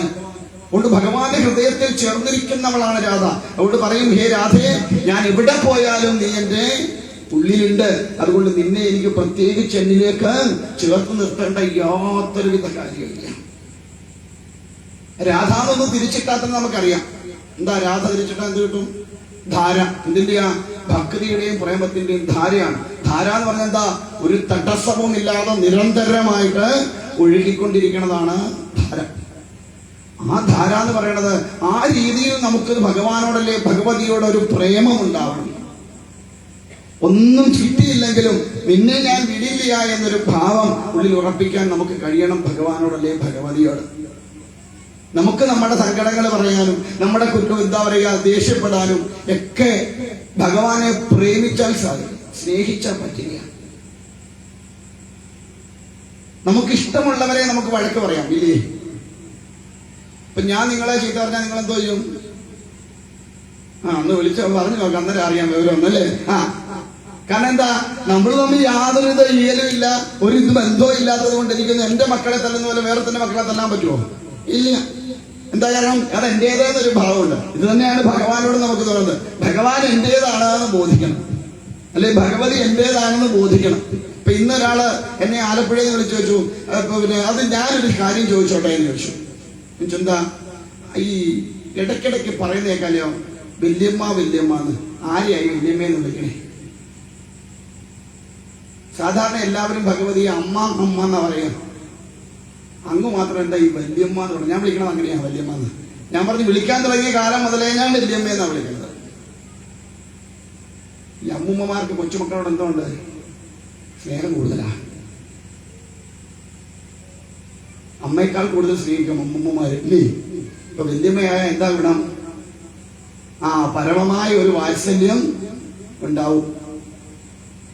അപ്പൊ അതുകൊണ്ട് ഞാൻ നാവെടുത്ത് വിളിക്കാൻ തുടങ്ങി. പലരോട് പറയണ്ട അങ്ങനെ വിളിക്കലേ വിളിക്കും, പക്ഷെ എന്റെ നാവിൽ അങ്ങനെ വരൂ, വല്യമ്മ എന്നൊക്കെ വരുവുള്ളൂ. കാരണം നമുക്ക് അമ്മയോട് അത്രമാത്രം ഒരു അടുപ്പം തോന്നിയാൽ, അല്ലെ അമ്മയാണ് എനിക്കല്ലേ ഭഗവാനാണ് എന്നെ നയിക്കണത് എന്ന് തോന്നിക്കഴിഞ്ഞാൽ, എന്നെ സംബന്ധിച്ച് ഞാൻ പറഞ്ഞാൽ എന്റെ ജീവിതത്തിന്റെ ഏതാണ്ട് ഒരു 24 കൊല്ലം കൊണ്ടുള്ള ജീവിതത്തില് മണ്ണിനടിയിൽ പോയി കുരുപ്പ കുത്തേണ്ട കാലമൊക്കെ കഴിഞ്ഞു. പല അവസരങ്ങളിലായിട്ട് 2000 മുതൽ ആണ് ഇതിനകത്തേക്ക് കൂടുതലായിട്ട് ഇറങ്ങി വരും. 2002 കൂടിയാണ് ഇതിനകത്തേക്ക് കൂടുതലായിട്ട് ഇറങ്ങി വരുന്നത്. അവിടെ മുതൽ ഇങ്ങോട്ട് ഏതാണ്ട് മണ്ണിൽ പോയി കുരുപ്പ കുത്തേണ്ട കാലമൊക്കെ കഴിഞ്ഞു. കുരുപ്പാന്ന് പറഞ്ഞറിയില്ലേ? സാധനം കുത്തേണ്ട കാലമൊക്കെ കഴിഞ്ഞതാ. പിന്നെ എന്തിനോ വലിച്ചു നീട്ടി ഇവിടെ ഇതുപോലെ കൊണ്ട് വിട്ടിരിക്കുകയാണ്. അപ്പൊ ആ ഒരു കാരുണ്യം എന്തിനു വേണ്ടിയാണെന്ന് ചോദിച്ചാൽ ഇതുവരെ എനിക്ക് മനസ്സിലായിട്ടില്ല. പക്ഷെ എന്തോ ഒരു കാരുണ്യം ഇവര് രണ്ടുപേരും അങ്ങനെ കാണിച്ചിട്ട് കൊണ്ട് നടക്കുന്നുണ്ട് ഇതുവരെ. അപ്പൊ നമുക്ക് ആ ഒരു നമ്മോട് കാണിക്കുന്ന ഒരു വാത്സല്യം, നമ്മളെ സംരക്ഷിക്കുന്ന ആ ഒരു സംരക്ഷണം കാണുമ്പോൾ നമുക്ക് ഭഗവാനോടല്ലേ ഭഗവതിയോട് ഉണ്ടാവേണ്ടത് പരമമായിരിക്കുന്ന സമർപ്പണ ഭാവമാണ് ഉണ്ടാവേണ്ടത്. ഒന്നും കൊടുക്കാനില്ലെങ്കിലും ഭഗവതി ഭഗവാനേതാ എന്റെ മനസ്സ് എന്നെ തന്നെ ഞാൻ അതിനാ ചെന്ന് സാഷ്ടാംഗം നമസ്കരിക്കുന്നത്. ഭഗവതിയുടെ അല്ലെ ഭഗവാന്റെ പാതാരവിന്ദങ്ങളിൽ സാഷ്ടാംഗം നമസ്കരിക്കുമ്പോൾ പരിപൂർണമായ സമർപ്പണ ഭാവം. പക്ഷെ നമ്മൾ സാഷ്ടാംഗം നമസ്കരിക്കൂല. എന്താ കാരണം? നമുക്ക് എന്ത് നശിച്ചിട്ടില്ല? അഹങ്കാരം നശിച്ചിട്ടില്ല. അതുകൊണ്ട് നമുക്കൊരാളെ കാണുമ്പം ഒന്ന് തൊഴാനോ പറ്റുമോ? നമ്മളാരെയും കാണുമ്പോൾ തൊഴുവോ? നമസ്തേ എന്ന് പറയുമോ? ഒന്ന് നോക്കി ചിരിക്കുവോ? പോവാ നല്ല കളിയായി. ഒരാളെ നമ്മൾ കാണുമ്പോൾ എങ്ങനെയാ പോവാ? ഇങ്ങനൊരു പിടുത്തം പിടിക്കും അല്ലേ? ഒന്ന് ആലോചിച്ച് നോക്കി. ഒരു പരിചയമില്ലാത്ത ഒരാളെ നോക്കി നമുക്ക് ചിരിക്കാൻ കഴിയുമോ? പറ്റുമോ? ഞാൻ പറയും, നമുക്ക് ആനന്ദിക്കാൻ ഏറ്റവും നല്ലൊരു ഉപാധിയുണ്ട്. നമ്മുടെ സർവ്വ സങ്കടവും മറക്കാൻ പറ്റുന്ന ഒരു പണിയുണ്ട്. എന്താണെന്നറിയാമോ? ഒരു പരിചയമില്ലാത്ത ഒരാളെ കാണുമ്പോ ഒരു 70 mm ചിരി പാസാക്കി തലയൊന്ന് വിളിക്കണം. എന്തായിരിക്കും അവസ്ഥ? ഈ പോണ വഴിക്ക് മുഴുവൻ ഇവൻ എന്തായിരിക്കും ആലോചിക്കുക? എന്നാലും എന്നെ നോക്കി ചിരിച്ച് എന്ന് പറഞ്ഞത് ആരാ? അവന് വട്ടം പിടിക്കും, നമുക്ക് ഓർത്ത് ചിരിക്കുകയും ചെയ്യും. നല്ല ഭാവിയാണ്. കാരണം നമുക്കെപ്പോഴും വേണ്ട എന്താ? നമ്മുടെ മനസ്സിന്റെ തൃപ്തിയാണ്. ആണോ അല്ലയോ? നമ്മുടെ മനസ്സിന്റെ സന്തോഷമാണ് നമുക്ക് എപ്പോഴും വലുത്. മറ്റൊരാളുടെ സന്തോഷം നമ്മൾ നോക്കാറില്ല അല്ലേ? എന്ത് ചെയ്താലും എന്റെ തൃപ്തിയാണ് നമ്മൾ നോക്കുക. എന്നതുപോലെ നമുക്ക് മനസ്സിന് സന്തോഷം പറ്റാൻ ഏറ്റവും നല്ല ഉപാധിയാണ് നോക്കുന്നവരെയൊക്കെ നോക്കി എന്ത് ചെയ്യുക? ചിരിക്കുക. പക്ഷെ നമ്മൾ ചിരിക്കില്ല. ഇതാണ്ട് ഭയങ്കര എന്തോന്ന് കുത്തുകൊണ്ട് നടക്കുന്ന പോലെ നമ്മളോരോരുത്തരെ കാണുമ്പോൾ നടക്കുന്നത് ഇല്ലേ? ആണോ അല്ലയോ? ചിന്തിച്ചു നോക്കൂ. എന്തായാലും പോട്ടെ. എന്തായാലും അങ്ങനെ ഏതെല്ലാം വിധത്തിൽ പ്രഹ്ലാദനെ നശിപ്പിക്കാൻ ശ്രദ്ധിച്ചിട്ടും സാധിക്കാതെ വന്നു. അവിടെ എല്ലാം ഭഗവാൻ രക്ഷയേകി. അവസാനം ഹിരണ്യകശിപു ചോദിച്ചു, എവിടെയാടാ നീ വിളിക്കണ ഹരി എന്നാണ് ചോദിക്കുന്നത്. പറഞ്ഞു, ഹേ പിതാവേ, അങ്ങ് ചോദിച്ചില്ലേ എവിടെ എന്റെ ഹരിന്ന്? അങ്ങയെ കൊണ്ട് ഇത് ചോദിപ്പിക്കണത് പോലും എന്റെ ഹരിയാണ്. കാരണം സർവചരാചരങ്ങളിലും നിറഞ്ഞു നിൽക്കുന്നവനാണ് എന്റെ ഹരി. അതുകൊണ്ട് ആ ഹരി അല്ലാതെ മറ്റൊന്നും ഈ പ്രപഞ്ചത്തിൽ ഇല്ലാത്തത് കൊണ്ട് അങ്ങയെ കൊണ്ട് ചോദിപ്പിക്കണത് പോലും എന്റെ ഹരിയാണെന്ന്. ഇത്രയൊക്കെ നോക്കിയിട്ടും പറ്റാതെ വന്നപ്പോ ഹിരണ്യകശിപുവിന് സഹിക്കാത്ത ദേഷ്യായി. വേഗം തന്നെ ചോദിച്ചു, ഉണ്ടോടാ ഈ തൂണില് എന്ന് ചോദിച്ചു. വളരെ സൗമ്യനായിട്ട് പറഞ്ഞു, ഹേ പിതാവേ, ആ തൂണിലുമുണ്ട് എന്റെ ഹരി. ചിലർ പറഞ്ഞു കേട്ടിട്ടുണ്ട്, ഭഗവാൻ അങ്ങനെ കാത്തു നിൽക്കുകയായിരുന്നു എന്നാ പറയുന്നത്. പ്രഹ്ലാദൻ താൻ എവിടുണ്ട് എന്ന് പറയണോ അവിടേക്ക് ആവേശിക്കാൻ ഭഗവാൻ അങ്ങനെ കാത്തു നിൽക്കുകയായിരുന്നു എന്നാണ്. കാരണം ഉത്തമ ഭക്തിയുടെ ഭാഗവതോത്തമൻ എന്ന് നിസ്സംശയം വിളിക്കാവുന്ന പ്രഹ്ലാദകുമാരൻ, ആ കുമാരൻ എവിടെയാണ് താൻ ഇരിക്കണത് എന്ന് പറയുന്നുവോ അവിടെ ആവേശിക്കാൻ വേണ്ടി ഇരിക്കുകയായിരുന്നു പറയാം. എന്തായാലും ഭഗവാൻ ആ തൂണിൽ ഉണ്ടെന്ന് കൽപ്പിച്ചു. അപ്പോഴോ തന്റെ വാളെടുത്തിട്ട് ആ തൂണില് ആഞ്ഞൊരു കുത്തുവെച്ചു കൊടുത്തു.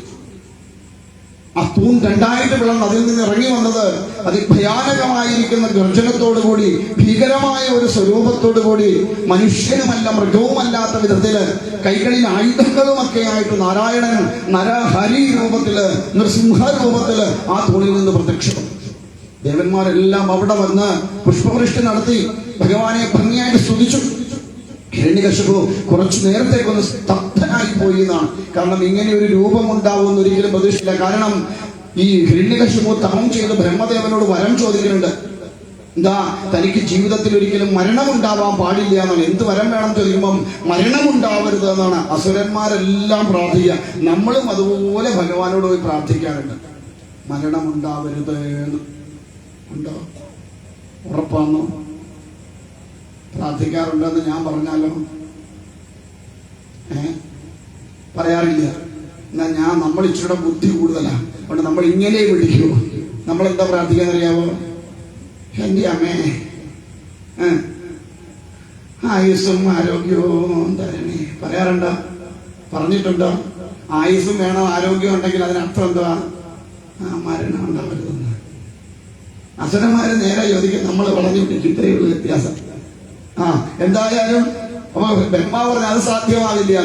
അപ്പോഴാണ് പിന്നെന്താ മരണം ഉണ്ടാവാതിരിക്കാനുള്ള ഉപാധി എന്താണെന്ന് ആലോചിക്കുമ്പം അതിൽ പഴുതുകൾ കണ്ടത്. മരണം വരാൻ സാധ്യതയുള്ള സർവ്വ പഴുതുകളും അടച്ചുകൊണ്ടാണ് ഹിരണ്യകശിപു വരം വാങ്ങുന്നത്.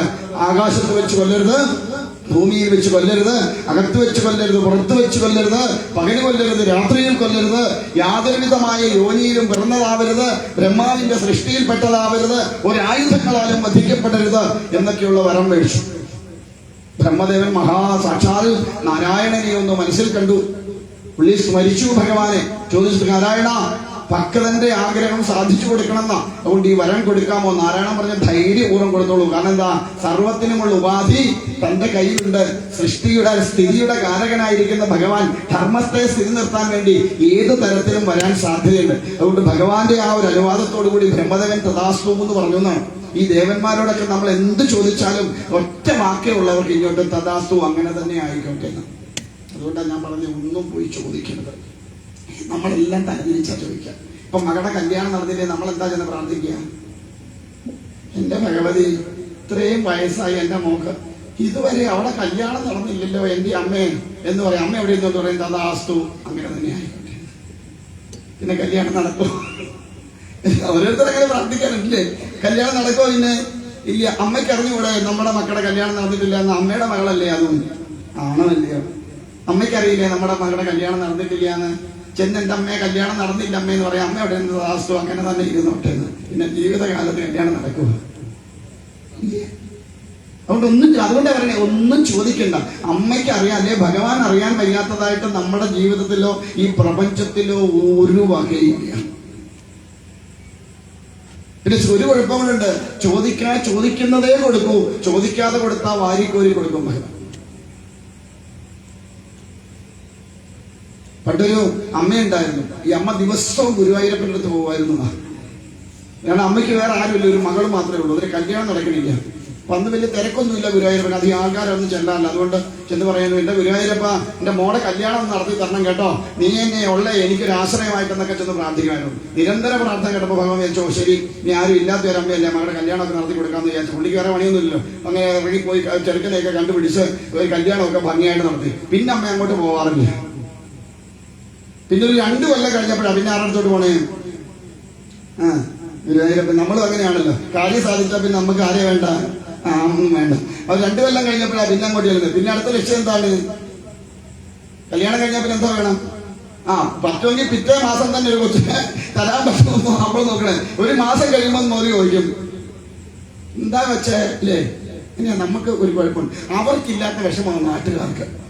വലിയൊരു കുഴപ്പമാണ് നമ്മളെ. എന്തായാലും അങ്ങനെ ഗുരുവായൂരപ്പൻ്റെ അടുത്ത് പറഞ്ഞു, കണ്ണാ, നീ നിന്റെ മോളെ കല്യാണം നടത്തി തന്നു, ഇനി എനിക്കൊരു ആഗ്രഹം കൂടിയുണ്ട്, ഒരു കുഞ്ഞിക്കാലി കാണാനുള്ള യോഗം തരണേ ഭഗവാനെ പ്രാർത്ഥന. കുറച്ചു കാലം പ്രാർത്ഥിച്ചപ്പോൾ ഭഗവാൻ വിചാരിച്ചു, നോക്കട്ടെ, ഈ തള്ള ഇനിയിപ്പോ എന്തായാലും അധികം കാലം ഉണ്ടാവാൻ പോണില്ല, അതുകൊണ്ട് ആഗ്രഹം സാധിച്ചു കൊടുത്തേക്കാന്ന് വിചാരിച്ചു. ഭഗവാൻ അനുഗ്രഹിച്ചു. മകള് ഗർഭിണിയായി, പ്രസവിച്ചു ഒരു കുഞ്ഞിക്കാലൻ. ഞാൻ പറഞ്ഞത് പിടികിട്ടില്ലേ? കൊച്ചിന് എത്ര കാലേ ഉള്ളൂ? ഒരു കാലേ ഉള്ളൂ.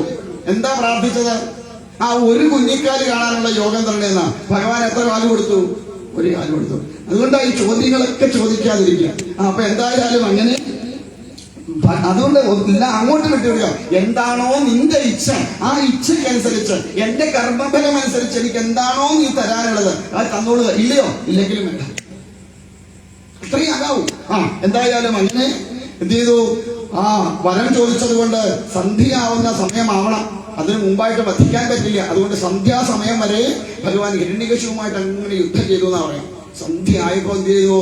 വേഗം അങ്ങോട്ട് ചെന്ന് പിടിച്ചെടുത്ത് ആ കൊട്ടാരത്തിന്റെ ഉമ്മറപ്പടിയിലേക്ക് ഇരുന്ന്, അകത്തുമല്ല പുറത്തുമല്ലാത്ത രീതിയിൽ, ആകാശത്തുമല്ല ഭൂമിയിലുമല്ലാതെ തന്റെ മടിത്തട്ടിലേക്ക് വളർത്തി കിടത്തി, തന്റെ ഒരു ആയുധവുമില്ല, തന്റെ നഖരങ്ങൾ കൊണ്ട് ആ മാറ് വലിച്ചു കീറിയെടുത്തു.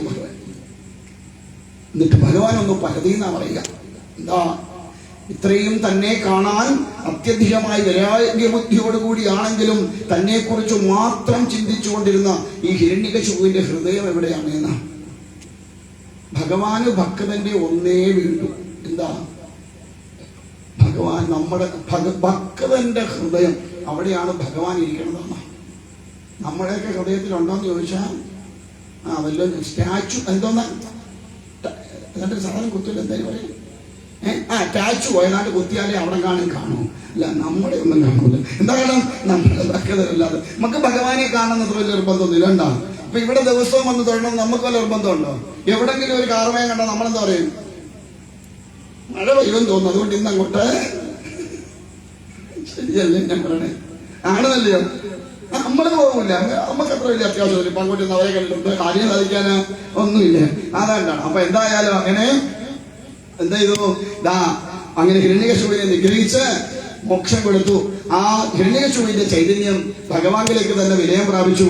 അങ്ങനെ പ്രഹ്ലാദനോട് ചോദിച്ചു, എന്ത് വരമാണ് വേണ്ടതെന്ന്. കാരണം ക്രോധനായി നിൽക്കുന്ന ആ ഭഗവാന്റെ ആ ക്രൗര്യത്തെ, ആ ശൗര്യത്തെ നശിപ്പിക്കാനായിട്ട്, അല്ലെ അടക്കാനായിട്ട് ദേവന്മാരെല്ലാം പ്രാർത്ഥിച്ചിട്ടും സാധ്യമാവുന്നില്ല എന്നാണ് ശിവപുരാണത്തിൽ പറയും. ഭഗവാന് ശരഭമൂർത്തിയായിട്ട് പ്രത്യക്ഷപ്പെട്ടു എന്നാ. അതാണ് ഏറ്റുമാനൂരപ്പൻ. ഏറ്റുമാനൂരപ്പന്റെ ഒരു ഭാവം ശരഭമൂർത്തിയായിട്ടാണ്. ചുണ്ടുപക്ഷിയുടെയും 2 ചിറകും മനുഷ്യന്റെ ഉടലും കാല് വേറൊരു ഭാവവുമായിട്ട് അങ്ങനെയുള്ള അപാരമായിരിക്കുന്ന ശക്തി സ്വരൂപനായിരിക്കുന്ന ശരഭമൂർത്തിയായിട്ട് വന്ന് നരസിംഹമൂർത്തിയുടെ തൊലി മുഴുവൻ കൊത്തിപ്പറിച്ചു കളഞ്ഞു. തൊലി പോയി കഴിഞ്ഞാൽ പിന്നെ ഒന്നുമില്ല. ഉണ്ടോ? നമ്മളെല്ലാം അഹങ്കരിക്കുന്നത് ഈ തൊലിപ്പുറം കണ്ടിട്ടാ. ഞാൻ വെളുത്തതാണ്, ഞാൻ കറുത്തതാണ്, അല്ലെങ്കിൽ അവരങ്ങനെയാണ്, ഇല്ലേ? ഉണ്ടാ. അപ്പൊ എന്തായാലും ത്വക്കിലുണ്ടാകുന്ന അഹങ്കാരം, എന്തായാലും അത്തരത്തില് ഭഗവാൻ എന്ത് ചെയ്തു? അടങ്ങുന്നില്ല എന്ന് കണ്ടപ്പം ഇവിടെ ബ്രഹ്മദേവനും നാരദമുനിയും കൂടെ പ്രഹ്ലാദനോട് പറഞ്ഞു, ഹേ പ്രഹ്ലാദകുമാരാ, നിനക്ക് വേണ്ടിയിട്ടാണ് ഭഗവാൻ അവതരിച്ചത്. അതുകൊണ്ട് ഭഗവാന്റെ കാൽക്കൽ പോയി നമസ്കരിച്ചു ഭഗവാന്റെ ആ ക്രോധത്തെ ശമിപ്പിക്കണം എന്ന് പറഞ്ഞു. അത്രയും നേരം കണ്ണിൽ കൂടി അങ്ങനെ തീ പറക്കുകയാണ്. ആ ചോരയെല്ലാം കൂടെ വാരി കുടിച്ച് ആ കുടൽമാലയൊക്കെ തന്റെ കഴുത്തിലേക്ക് അരിഞ്ഞ് ആ സടയിൽ കൂടി എല്ലാം അങ്ങനെ രക്തമൊലിച്ച് നിൽക്കുന്ന ക്രൗര്യഭാവത്തിൽ ആരും അടുക്കാൻ മടിക്കുന്ന ആ ഭഗവാന്റെ സ്വരൂപത്തിലെ ഭഗവാനെ ഒന്ന് നടക്കാൻ വേണ്ടി ലക്ഷ്മി ദേവിയെ വിളിച്ചു വരുത്തുന്നവരാണ്. ലക്ഷ്മി ദേവി വന്ന് കണ്ടത് തിരിച്ച് അതുപോലെ തന്നെ ഓടിയുന്നവരാണ്. ഇതെന്റെ ഭർത്താവേ അല്ലാതെ. അത്രയ്ക്കും ഭീകരമായ ഭാവമാണ്. യാതൊരുവിധ ഭയവും കൂടാതെ അവിടെ നിന്നുകൊണ്ട് നാരായണനാമം ജപിക്കുന്ന പ്രഹ്ലാദനെ പറഞ്ഞു വിട്ടു. പ്രഹ്ലാദൻ ചെന്ന് ഭഗവാന്റെ പാൽപാദങ്ങളിൽ നമസ്കരിച്ചു. ഭക്തന്റെ വിരലിന്റെ സ്പർശം തന്റെ പാദത്തിലേക്ക് വന്നതും അത്രയും നേരം കണ്ണിൽ കൂടി അഗ്നി ഒഴുകിയിരുന്നുവെങ്കിൽ ആ നിമിഷം തന്നെ കരുണാർദ്ര മാനസനായി ഭഗവാൻ. തന്റെ ഭക്തന്റെ സ്പർശനമേറ്റപ്പോ ഭഗവാൻ കരുണ ചൊരിയുന്നവനായിട്ട് മാറി.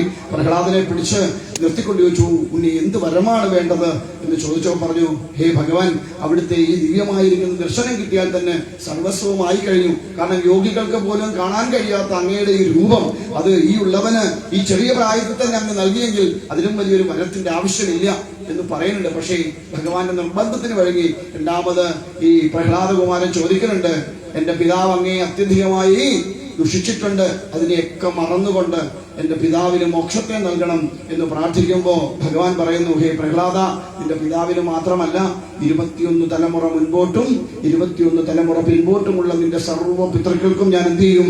മുക്തിയെ നൽകുന്നതാണ് എന്ന് പറഞ്ഞ് അനുഗ്രഹിച്ച് ഏതാണ്ട് 36,000 വർഷക്കാലത്തോളം പ്രഹ്ലാദൻ പിന്നെ അസുര രാജാവായിട്ട് വാണു, ഭഗവാന്റെ പരമഭക്തനായിട്ട് വാണു എന്നാണ് കഥ.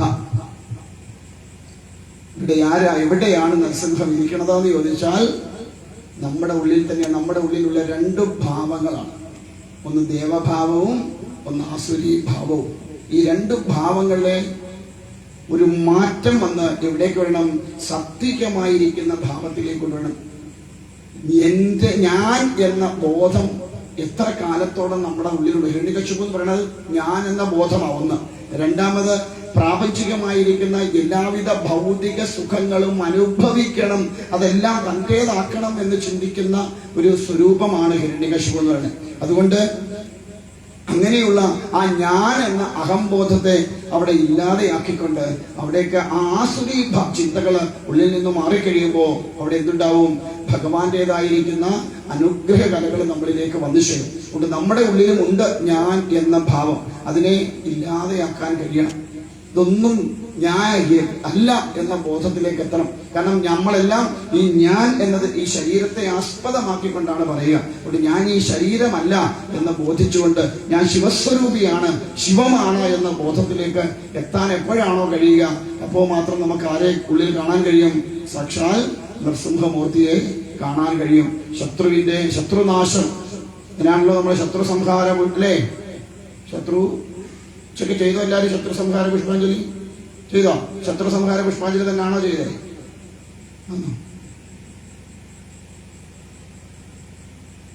കാശ് പോയി. അങ്ങനെ ഒരു പുഷ്പാഞ്ജലി ഇല്ലെന്ന് ഞാൻ നേരത്തെ പറഞ്ഞല്ലേ. ശത്രുതാ സംഹാര പുഷ്പാഞ്ജലി. ഈ ശത്രു സംഹാരം എന്താ ഉദ്ദേശിക്കുക? അപ്പുറത്തെ ഗോമതിയുടെ തല പോണേ എന്റെ നരസിംഹമൂർത്തി എന്ന് പറഞ്ഞാണോ വരണേ? ആണോ? നമുക്കൊരാൾ ശത്രു ഉണ്ടെന്ന് വിചാരിക്കുക, അവരെ ഇല്ലാതാക്കാൻ വേണ്ടി പേരും നാളും പറയണേ ആരുടെയാ? അപ്പുറത്തെ ഗോമതിയായിട്ട് നമ്മൾ ഭയങ്കര വൈരാഗ്യത്തില്ല.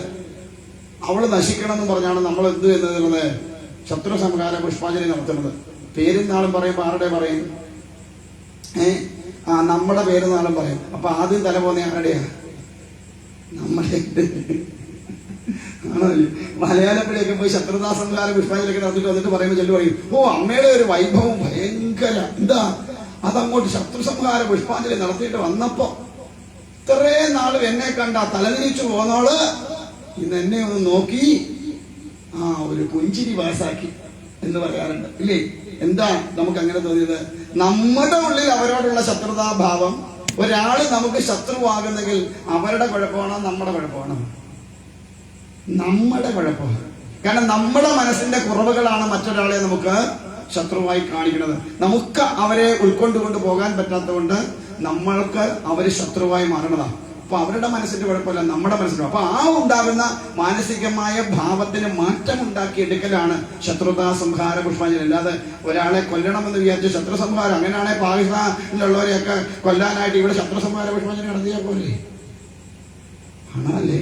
അപ്പൊ ശത്രുസംഹാരം, ആ ശത്രുതാഭാവം, നമ്മുടെ ഉള്ളിലുണ്ടാകുന്ന ശത്രുതാഭാവത്തെ ഇല്ലാതെയാക്കാൻ വേണ്ടിയിട്ടാണ്. അത് തിരിച്ചറിയണം. അല്ലാതെ വെറുതെ പോയി ശത്രു സംഹാര പുഷ്പാഞ്ജലി എന്ന് പറഞ്ഞിട്ട് പോയി വെറുതെ കാശ് കൊടുത്തിട്ടൊന്നും ഒരു ശത്രുവും ഇല്ലാതെയാവാൻ പറ്റില്ല. മനസ്സിലാവുന്നുണ്ടോ പറയണേ? അപ്പൊ അതുകൊണ്ട് അങ്ങനെ ചിന്തിച്ചുകൊണ്ട് ഭഗവാനെ മാത്രം മനസ്സിൽ ധ്യാനിച്ചുകൊണ്ട് നമ്മുടെ ഉള്ളിലുള്ള ആസുരി ഭാവത്തെ ഇല്ലാതെയാക്കാൻ സാധ്യമാവട്ടെ. അതിന് നരസിംഹമൂർത്തി അനുഗ്രഹിക്കട്ടെ എന്ന പ്രാർത്ഥനയോട് നമുക്കിനി 1-2 നാമങ്ങളോട് ജപിച്ച് തിരുവാതിരക്കാരൊക്കെ ഇങ്ങനെ റെഡിയായി വാതിക്കൽ തന്നെ രൂക്ഷമായിട്ട് നോക്കുന്നുണ്ട്. 8 മണി എന്നൊക്കെയോട് പറഞ്ഞ് എന്തുകൊണ്ടാണ് താനിത്രയും ഘട്ടം നിർത്താത്തെ എന്ന് ചോദിക്കുന്നുണ്ട്. സാരമില്ല, ഈ സപ്താഹത്തോടനുബന്ധിച്ചൊക്കെ ആവുമ്പോൾ ഇങ്ങനെയൊക്കെ ചില താമസമൊക്കെ വരും. കാരണം ഒരു സംഗതി പറഞ്ഞു വരുമ്പം അത് പൂർണ്ണമായിട്ട് പറയാൻ പറ്റിയില്ലെങ്കിൽ പിന്നെ അത് ബുദ്ധിമുട്ടാണ്. എന്നിട്ടും ചുരുക്കിയാണ് ഓരോന്നും ഇവിടെ പറഞ്ഞു പോണത്. അപ്പൊ അതുകൊണ്ട് ആ ഒരു ഭാവത്തിലേക്ക് നമുക്ക് ഒന്ന് ഉൾക്കൊള്ളാൻ കലാപരിപാടികളൊക്കെ നല്ലതാണ്, എനിക്ക് ഇഷ്ടമാണ്. പക്ഷേ എങ്കിൽ സപ്താഹത്തോടനുബന്ധിച്ചാകുമ്പോൾ ഒരു കാര്യത്തെ പറഞ്ഞു വെക്കണേ ഇച്ചിരി സമയമെടുക്കും. അതുകൊണ്ട് ഞാൻ ഇന്ന് അദ്ദേഹത്തോട് പറഞ്ഞു, ഉച്ചയ്ക്ക് കൃത്യം 1 മണി എന്ന ഇത് പിടിക്കരുത്. കാരണം ചിലപ്പോൾ പറഞ്ഞു വരുമ്പോൾ 1-1:15 ആയി പോയേക്കും. അതുകൊണ്ട് കൃത്യം 1 മണിക്കൊന്നും ചിലപ്പോൾ നിർത്തിയെന്ന്. അതുകൊണ്ട് ഇനി ബാക്കിയൊക്കെ നമുക്ക് നാളത്തേക്ക് നോക്കാം. നാമജപവും കൂടെ നടക്കട്ടെ.